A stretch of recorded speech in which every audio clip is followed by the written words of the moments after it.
નમસ્કાર, આપ જોઈ રહ્યા છો સ્પાર્ક ટુડે ન્યૂઝ. વડોદરા શહેરમાં આજે 15મી ઓગસ્ટ 79માં સ્વતંત્રતા પર્વની ઉજવણી થઈ રહી છે. તેને ધ્યાનમાં રાખતા આજવા રોડ એકતાનગર મદ્રેસાએ ગુલશને નુરી દ્વારા પણ એક કાર્યક્રમ રાખવામાં આવ્યો હતો, ધ્વજવંદન માટેનો આ કાર્યક્રમ, જેમાં પૂર્વ સ્ટેન્ડિંગ કમિટીના ચેરમેન ડૉક્ટર હિતેન્દ્ર પટેલના હસ્તે ધ્વજવંદન કરવામાં આવ્યું અને જેમાં મદ્રેસાના 300 જેટલા બાળકો ઉપરાંત વિસ્તારના આગેવાનો અને મૌલવીઓ હાજર રહ્યા હતા. પ્રોગ્રામમાં માનનીય પ્રધાનમંત્રી દ્વારા શરૂ કરવામાં આવેલી આયુષ્માન યોજનાના મા કાર્ડનું વિતરણ પણ કરવામાં આવ્યું. આ પ્રોગ્રામ ઇમરાન ટેલર, નૌશાદ પઠાણ, ફરીદભાઈ ખત્રી, સમદભાઈ ખત્રી, અકબરભાઈ દિવાન આ તમામ દ્વારા આયોજિત કરવામાં આવ્યો હતો. બાળકોને કદાચ નથી સાંભળતા, પરંતુ પોતે ઘરનું ભોજન લીધું કોરોના સમયમાં, જેથી તબિયત પણ સારી રહી. ભારત સિવાયના દેશોમાં મરણનો આંક જે હતો એ અહીંયા નહોતો. ભારત સિવાયના દેશોમાં કોરોનાના સમયમાં ખૂબ મોટો મરણનો આંક હતો.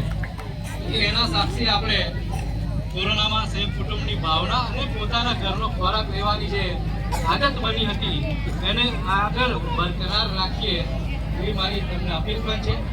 ઓછા ખર્ચમાં સારી રીતે જીવી પણ શકાય. દિલમાં ઘર કરી દેનાર એવા આપણા ડોક્ટર હિતેન્દ્રભાઈ પટેલ, જેમના શુભ હાથોથી આપણે ધ્વજવંદન કર્યું.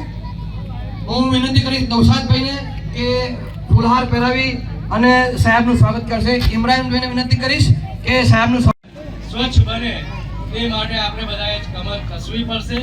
આ કડવી વાત છે, પરંતુ ચોક્કસ આ સ્ટેજ ઉપરથી મારે કહેવું પડે છે કે અમે તો મહેનત કરીએ છીએ. અમારી ગાડી આપણી જ છે, જે ડોર ટુ ડોર આપણા ઘર સુધી આવે છે, પણ આપણે એમાં કચરો નાખતા નથી. એ કચરો નાખવાની ફરજ આપણે બનાવીએ અને જેના કારણે આપણું એકતાનગર ચોખ્ખું રહે. અને એના માટે અમે જે પણ કરવાનું હશે, દંડ લેવાનો હશે તો દંડ પણ લઈશું. એ દિશામાં હું જાતે ઘણીવાર ફોટા પણ પાડું છું. જે લોકો કચરો નાખે છે એમના ફોટા પણ હું જાતે પાડીને એના સુધી આરટીઓ જે પ્રકારે નોટિસ મોકલે છે એ પ્રકારે હું પણ નોટિસ મોકલું છું. તો આ બધા એકતાનગર સ્વચ્છ બને, સ્વસ્થ બને, આપણી બધાની એક અપીલ પણ સાથે સૂચન પણ કરું છું. ભારત માતા કી જય, વંદે માતરમ. આજે 79 આપણો આઝાદીનો દિવસ છે.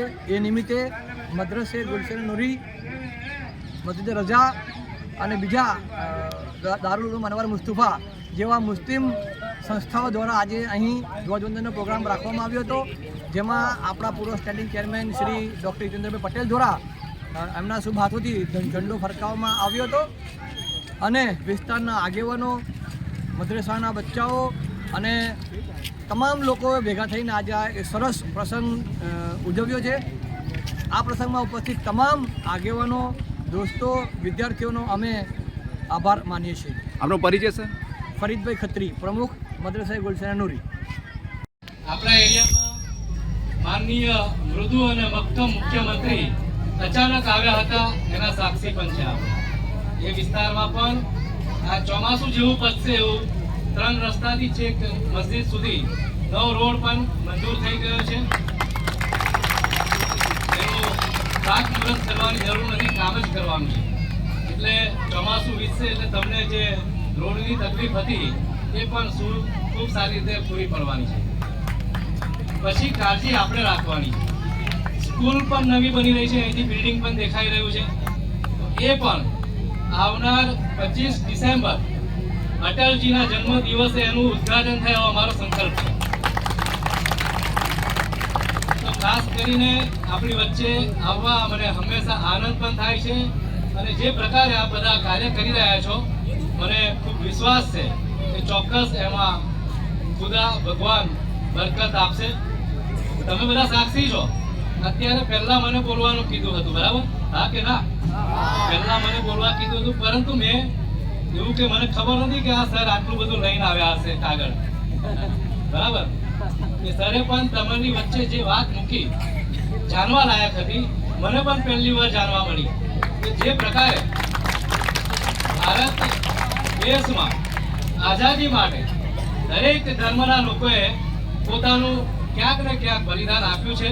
કે ક્યાંય એડે ન જાય એટલા માટે અહીંયા રહેલા તમામ લોકોએ બોર્ડર પર લડવા તો નથી જવાનું, પરંતુ પોતાના વિસ્તારમાં રાષ્ટ્ર પ્રેમ માટે નાગરિક કર્તવ્ય નિભાવવાની પહેલની જરૂરિયાત છે. તમે ને હું ક્યાં શું કરીએ છીએ કે એકબીજાની ઉપર આંગળી કરીને જે કામ છે આપણું એ બીજાની ઉપર ઢોળી દઈએ છીએ. એના કરતા નાગરિક કર્તવ્ય નિભાવવાની આપણે બધાની જવાબદારી છે. એના ભાગરૂપે આવનાર સમયમાં અહીંયા તમામ આત્મીયજનોને હું મારી શુભેચ્છા આપું છું અને આવનાર સમયમાં બધા જ બાળકો પોતાના રાષ્ટ્ર માટે ક્યાંય ને ક્યાંય નાની મોટી પોતાનાથી થતી જે પણ વાત છે એને આગળ લઈ જઈએ. આપ બધાએ ખૂબ સારી રીતે અહીંયા આ પ્રોગ્રામને ઓપ આપ્યો છે. મારી હૃદયપૂર્વક શુભેચ્છા આપું છું, સાધુવાદ આપું છું. અને આપ બધા જાણો છો ભારત સરકારની એક યોજના છે આયુષ્માન, જે ગુજરાત સરકાર અને ભારત સરકારની મળીને 10 લાખની ગુજરાતમાં છે.